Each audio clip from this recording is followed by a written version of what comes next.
our organization. So, you need to say, taas-taas na ang level of thinking, level of understanding, tanan.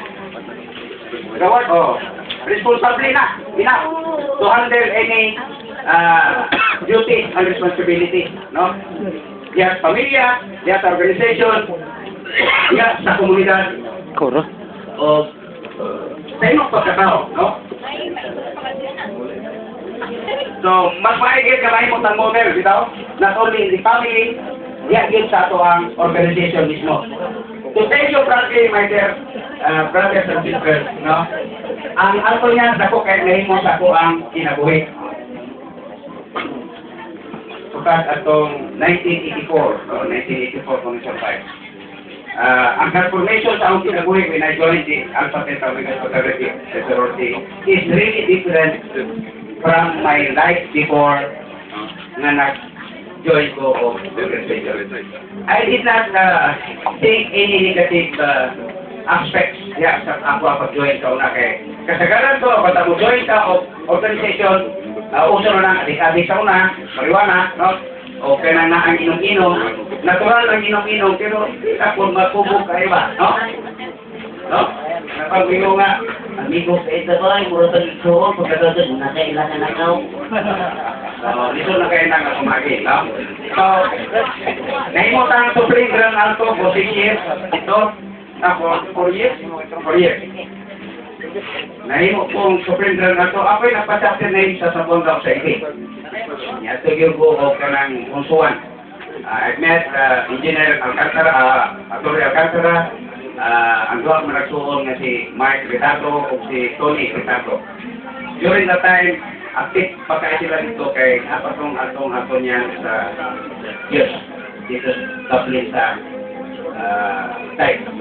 Like sa Mutuan University. No? So, nahimo na ito tungod sa ito ang commitment because gidevelop po atong panahon na as a leader, no? Usa sa mga leader dito. Then nahimo na karon nga di na ko ingon nga potential leader pero I can already manage people na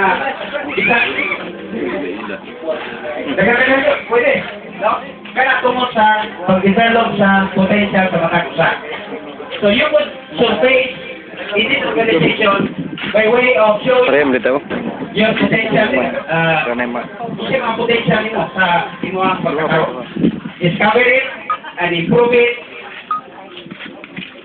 Isang din sa kamay organization and then matawag siguro pati ma-expose ka sa pinakanakupang organization sa ito ang nasod o sa balihan. Kasi usap sa inyo ha, may mong congressman. Dani, si Brother Ling, apit ani mamayor na. Isa ito sa katukuran. No? So, diyan sa pag-sakripisyo na diyan, no? So, after di mo makita ang imong goal, nasin na to, ma-inspire kita. So, naabot ka lang diya sa pagplano, no? Usahay, ay mga kinabuhi na itong tayo din, pero this is not open you, but this is just a sort of advice. Di kinangregit ang taas-taas kapag plano din ang kinabuhi. Dili ko hindi nakasmag lang sa no? Kang Brad, idunin isa. Brad, ikinanglan ang taas-taas kapag plano, brainstorm, unahin ko i-implement ang imong plano.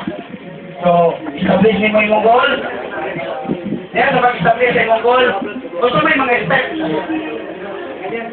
Remove mo in order to achieve that goal. Just like in playing basketball, can you imagine a player na naggunit ang bola, basketball, na nagsigit dribble na walay goal? Imagine that.